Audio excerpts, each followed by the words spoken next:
नमस्कार जनपद गौतम बुद्ध नगर वासियों। नमस्कार गौतम बुद्ध नगर के आसपास के क्षेत्रों के पत्रकार, लोनी, गाजियाबाद, गौतम बुद्ध नगर, बुलंदशहर, खास तौर से खोड़ा कॉलोनी के पत्रकारों के जो एक ग्रुप हैं वो सभी गौर से सुने। झाझा, कपोर, जहांगीरपुर,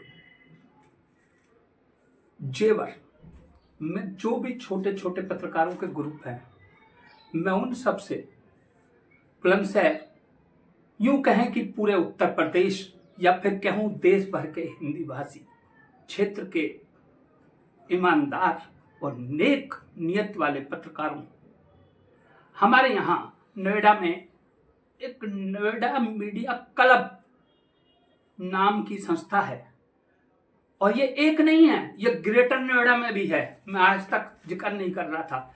ये कुछ ऐसे पत्रकारों ने आपस में टाई अप कर रखा है, दो जगह बना रखी है, दोनों जगह की टांग उसमें वो फंसाए रखते हैं, उसमें वो फंसाए रखते हैं। दोनों ग्रुप एक ही हैं अंदर खाने।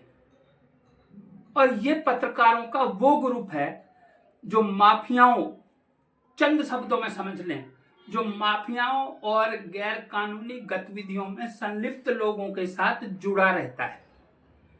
और ये पुराने पत्रकार हैं जो लंबे समय से कर रखे थे, उनसे इनका जुड़ाव था। इन पुराने पत्रकारों ने नए पत्रकारों को, जो नए नौजवान आते हैं, उनको बिल्कुल हाशिए पर खड़ा कर दिया। मैं लंबे समय से इनसे लड़ाई लड़ता चला रहा हूं और मेरे साथ भी बहुत बड़ा ग्रुप रहता है। भले ही ये जो ग्रुप है ये ऐसा दोगला ग्रुप है जो मेरे साथ रहता है, इनको जब जहां माल दिखाई देता है ये वहां भाग जाते हैं। जब ये कहीं पिटते कुटते हैं तो ये मेरे पास आते हैं। लेकिन इस बार मैं क्लीन स्वीप के मूड में हूं, बिल्कुल क्लीन स्वीप। मैं इस बार ऐसे किसी भी दोगले व्यक्ति को अपने साथ नहीं रखूंगा, क्योंकि ये दोगले लोगों ने मेरी मुहिम को बार बार रोका।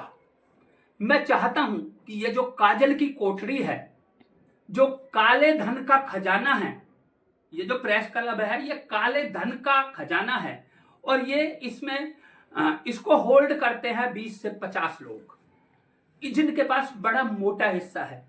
हमारी जो जिले की सीपी महोदय हैं वो इनमें से एक दो को देख पा रही हैं, क्योंकि उनकी नजर नहीं है उन बाकी पे। ये लगभग 20 थोड़े बड़े हैं, 30 और छोटे हैं, फिर और छोटे हैं। इन्होंने लगभग 5 स्तर तक के चोर इसमें इकट्ठे कर रखे हैं। जब मैं कह रहा हूं तो मेरा दावा है इतिहास बना दूंगा। इस बार इनकी सूची आने दो, मैं इनके सबके काले चिट्ठे खोलकर पूरे देश के सामने रख दूंगा। ये मैंने तय कर लिया है। और जो लोग बिना तथ्यों के नए नए पत्रकारों को कलंकित करते रहे हैं और उनको दाल रोटी खाने को भी उनकी गाड़ी के पेट्रोल की कीमत कहीं से मिल जाती हो, छोटी छोटी चीजों पर उन्हें कलंकित करते रहे हैं। खुद लाखों में मंथलियां उगाते रहे हैं, खुद माफियाओं के इशारे पे उनको कलंकित करते रहे हैं। मैं ये कहना चाह रहा हूं, ये खेल अब बंद होगा। इसके लिए मैं सिर्फ और सिर्फ बाहर के जो पत्रकार हैं उनसे, और जो क्षेत्र की आम जनता है जिसके हितों को इन लोगों ने बिल्कुल मिट्टी में मिला दिया।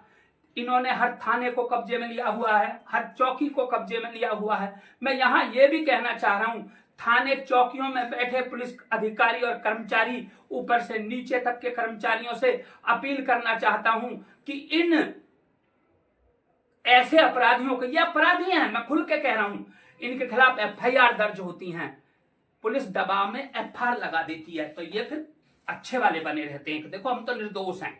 ये पकड़े जाते हैं, दबाव बना के छुट्टी आते हैं। ये कितनी बार बलात्कारों में पकड़े गए पब्लिक की कंप्लेंट पे, ये कितनी बार प्लॉट कब्जे करते पकड़े जाते हैं, ये छुट्टी आते हैं।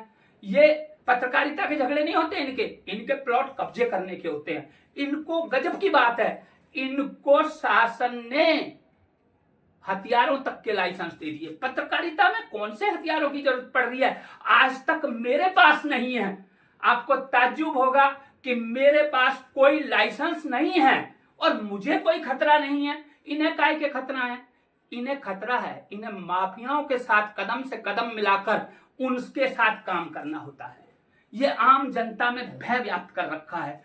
आम जनता की चीजें नहीं उठ रही हैं। नेताओं ने और इन लोगों ने आपस में टाई अप कर रखा है। वो उसकी नहीं बोल रहे, वो उसकी नहीं बोल रहे। तो यदि आपको लोकतंत्र चाहिए, यदि आपको वास्तविकता चाहिए, यदि आपको जनता के हित में काम चाहिए, तो इन कलबों को खत्म करना पड़ेगा। इसी के साथ नमस्कार।